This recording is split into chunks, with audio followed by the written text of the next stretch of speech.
All right, here we go. Another episode of Behind the Nine. I am your host, Alan Gustafson, crew chief from the number 9 Napa Chevrolet. And this week, we saved the best for last. At least we're going to find out, right, if we save the best for last. So it's interesting.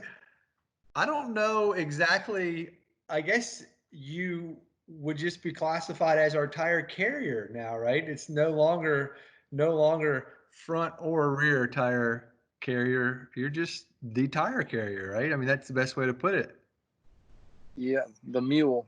The mule. So yeah, without further ado, Jared Erspamer, and I've got to get it in a new nickname. Well, not a new nickname, a nickname that's new to me that we're going to get into here. The Silent Storm. So what's up, buddy? Nobody knows that, and you just told the whole world. I just told everybody. No, so everybody knows it because my little notification on my phone that says, "Hey, Jared's contact has been updated." And I saw this picture of a dinosaur, so I looked at it and it said Silent Storm. I'm like, okay, well, so everybody knows. Well, nobody refers me to as that, and nobody on the team knew that was my nickname. So now they do, I guess. Yeah, now they do, and we're gonna exploit that nickname to its fullest. So yeah, it is a very fitting nickname for people who know you. And it is a very very fitting nickname. So we're gonna get into with this big debate on what you're well, just the mule of the pit crew. So we'll use your term. So you are the guy who's fortunate enough to run out there carrying two tires. You drop one off to big big prima donna buddy TJ, right? So he can he can hang his tire, then you hang the rear tire, then you get to run around, drop off TJ's tire, pick up the left front tire and hang the left front tire, and then do tape if I need that, right? Did I get it all? Oh, And adjustments. adjustments. Yeah, so I'm not doing a very good job. You, the Silent Storm, needs to go through what happens, what goes on when you get up on that wall. Like what's going through my head? Well, no, you tell everybody at home what your responsibility is, your choreography, what goes on. Well, it used to be a lot easier, but since they took the guy away, now I have to start in between the jackman and the front carrier on the wall. Thank God I get to sit on the ground. I don't have to jump off the wall with two tires. So I start at 75 the pounds wall. apiece. 75 My, pounds apiece. yeah, 75 75 pounds pounds apiece. apiece. 150 My pounds back of feels tires. my back feels really good after a race. And so I start on the ground, tire in each hand, run across the pit box, hopefully don't get hit, drop a tire off between the front changer and the jackman, run around the changer or run around the jackman with another tire, index the right rear, pick up the right rear, sometimes get the left front, all depends if Nick how he sets it. That's right. Most of the time he gets it back to the wall himself, which is awesome. And then I drop the tire off, and then I index the left front and add tape or do adjustments if Alan calls them. Yes. So a So lot's going on. you station yourself typically right down below me, so we get to talk about adjustments, which is always fun. But now I get to come down there and hang out right next to you guys. I feel so special. I get to be part of the pit crew and roll in or hold the left rear tire for TJ. So I get to sit right down there with you and we get to talk about adjustments, which is fun. It's a lot easier. It is a lot easier. It is a lot easier. So, of all this mess that you've got going on a pit stop, what's the hardest? What are you like? Oh man, Actually, the adjustments are the hardest now, especially since we changed the angles of our holes. They're not straight up and down anymore. So that's definitely the hardest because indexing the right rear and standing up, now you either have to lean forward or lean to the side, where before you could just literally stick the wrench in, do the adjustment, and get out of there. So it takes a tiny bit longer. So you have to be more perfect, but that's definitely easily the hardest. so what you're what for everybody at home? What Jared is telling me. subliminally is don't adjust the car. Yeah.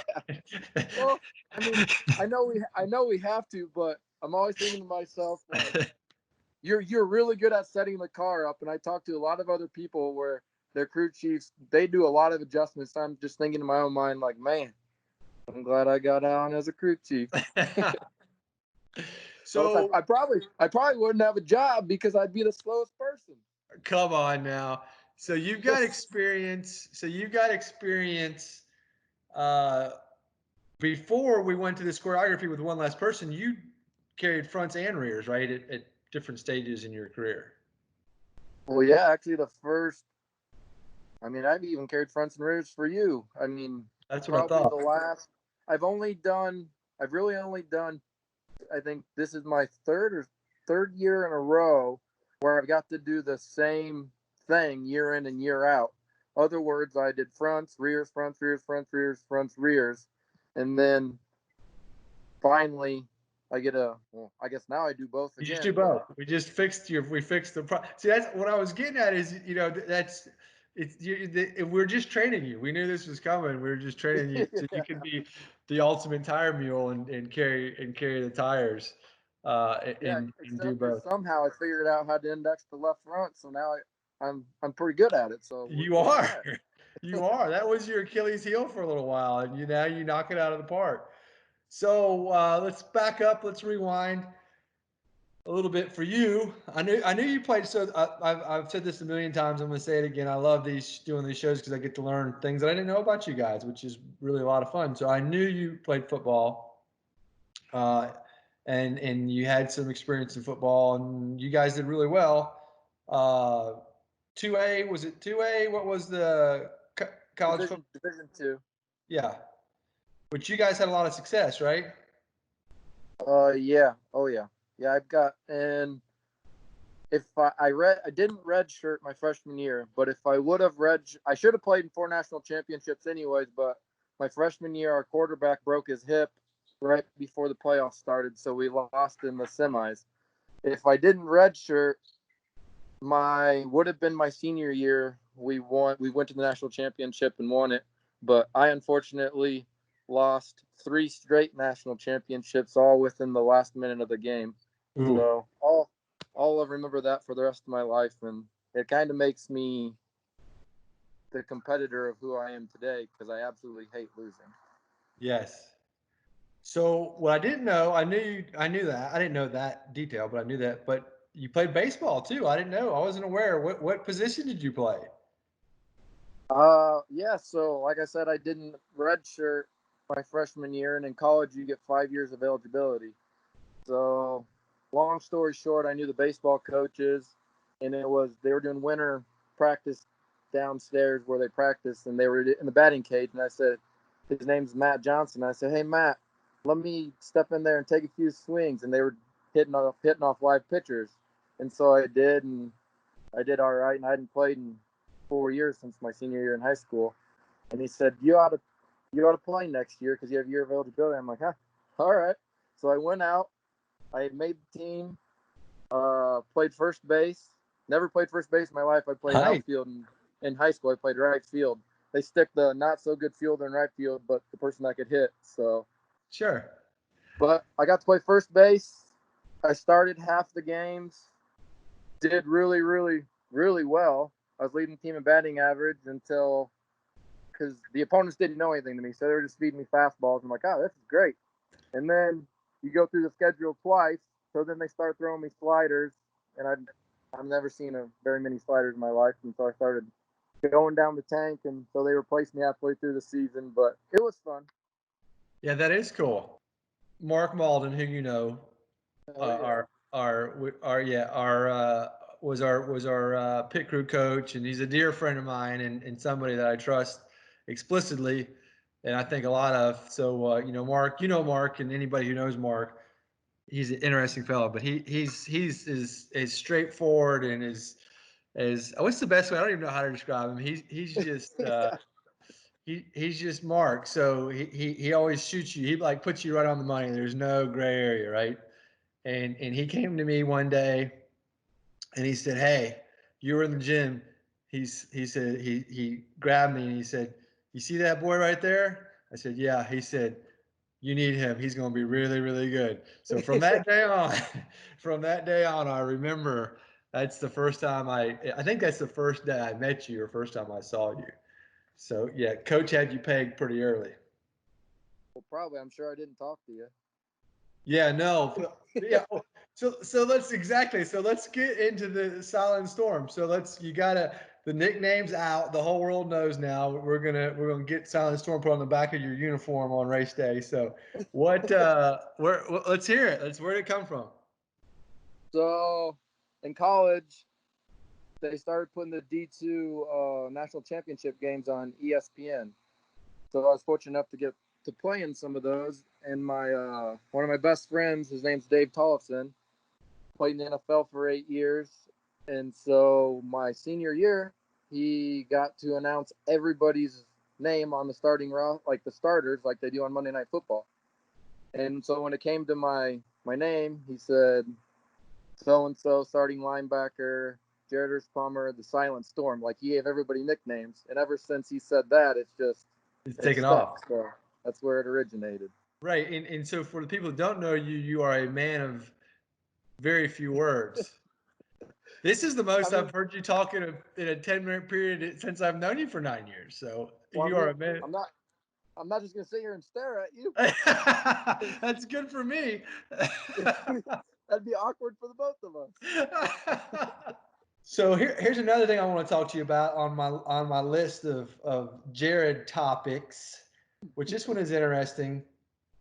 So when you're asked to list your most significant achievement in in your Hendrick Motorsports career, you listed your first race on an HMS house car, which that's kind of rare, right? It's typically, hey, this first win or this, that, or the other, and you listed your first race on an HMS house car. So tell me about that. Tell me, I probably should know, and I probably will know, but tell me how that all went down. Well, it should have happened earlier, but when Gene got hurt riding his bike, I And remember I probably, I mean, I was still developing my craft. You always talk about your craft. Well, I wasn't probably quite ready, and so you skipped over me, but that's all right. it's And okay. Yep. Yep. So Gene and crashed his bike in Sonoma. I remember that. And then we went and got a fill in for you or fill in for Gene from somewhere else. And yeah, you were the guy in the wing. So just another check box on the list of chips on Jared's shoulder. So yeah, what goes on from there? but so then a few replacements get there, and they all kind of go by the wayside. So I'm like, hey, I mean, hell, eventually I'm gonna get my chance. So kind of just waited and finally got my chance, but it was in front Yes. and got fired from there. Which Was it at Darlington? I uh no, because I know it wasn't. It was somewhere where we didn't do a lot of pit stops. I can't exactly remember, but so I did that. Got a few races, struggled a little bit on the left front. So then I got put on the rear. I did pretty good on the rear, but then Dion came back, moved Dion to the front, me in the rear, and then we flip flopped a little bit. But the reason Yeah. I put the first race is because when I got to NASCAR, I didn't know anything about NASCAR. And for me, it's you're starting all over, you're learning something new. And I've never been the guy to have, I was never a backup. And I was backup for 5 years, 4 years. And it makes you appreciate a whole different role of people that I wasn't used to. And it makes you work hard. It just, everything. I mean, I've been on a lot of teams, and I always look at backups like, man, I wonder what's going through their head. Well, I got to do it for 4 years, and so that first race was just like, man, all right, I made it. Now, just you can't let go. You got to ride it as long as you can. So Yeah, that's great perspective. I'm glad you that's your was your answer, because that is great perspective. And the guy, like you said, he hadn't really been in that position much in his life. So that's cool. That's great perspective. And see, there you go, paid off, right? So now Yeah. you have some appreciation, and certainly can give those guys, because for the people who don't know at home, the we have developmental pit crew that are kind of working up through, right? And they ultimately have to be in that position a lot of times and have to deal with that. So you can lend them some sound advice, right? Oh yeah. Just keep working. That's all you gotta do. Eventually, your time's gonna come. Somebody's gonna get hurt. Somebody's gonna get sick of racing. I mean, it'll come. You just got to be ready when that time comes, and it'll be when you least expect it. So. Fantastic. Yes. So great perspective. So you're definitely as your hobbies, which I know, working out obviously is a hobby of yours. You still into the CrossFit thing? Yeah, I mean, I have my own home gym, but I've been a little. I still do CrossFit every once in a while, but I'm more so just I'm getting a little older, so the whole CrossFit thing is pretty rough on your body. It So is now rough I'm on your body. kind of that and carrying tires. Your back feels it after a while. So I'm more of the I like running, and then just I still lift weights a lot, but just not that demanding, I guess I should say. Yeah, let's save the tick marks for carrying tires. I'm with you, and use the rest for some therapy. So, got a young son. You definitely a proud papa, right? So Oh yeah. your wife is a good athlete too. What was the race she won? What was the race at Charlotte Motor Speedway? The high heel dash. The high heel dash, right? So she's a good athlete. You're a good athlete, and are you going to breed like the super athlete over there? Is that what you got going on? Well, I actually got two sons, and then I have a Another daughter one, on the way that'll be born in August. So, right? but my wife was a lot better athlete than I was. She was a Division I athlete. She ran track at UNC Charlotte and could have easily played soccer for him. And my eldest son Eli, he just turned 3, and I mean he does. I've never been around young kids before, but the stuff he does absolutely blows my mind. And I always say I'm glad I married my wife because he wouldn't have got that from me. So. Good genes, huh? That's awesome. But the second Silas, he's built more like me. He might be a little tank, so he's gonna be mean. That's I don't my brother's kids are the same way. Like his oldest is they're both awesome kids, but the youngest one is, man, he's he'll just he's mean as a snake, man. You don't want to cross him. I don't know what the deal is with that. I think it's I the was the second, and second I'm the child nice syndrome. guy. What's that? Yeah, I said I think it's the second child syndrome, but you just said you're the second, so I don't know. Yeah, I don't know, man. I don't know. Did you not get picked on? Oh, I got picked on plenty. I think that's, man, like you're talking about that appreciation. My brother wore me out so much. Like I just appreciated, I appreciate the good days a lot more when you're the younger brother, 3 years younger. Yeah, I didn't have much of a chance till I was about 15 or 16, and then you get to where it all evens out. But yeah, that's good stuff. All right, well, Silent Storm, you definitely were not silent. You were Mr. Chatterbox. I had a hell of a lot of fun with you, so thanks for coming on and spending a little time with us. And thanks for all the fans for watching. Give us some likes, some thumbs up, some shares, some views, and yeah, check us out next time. So thanks, Silent Storm. Appreciate it. Thank you, sir.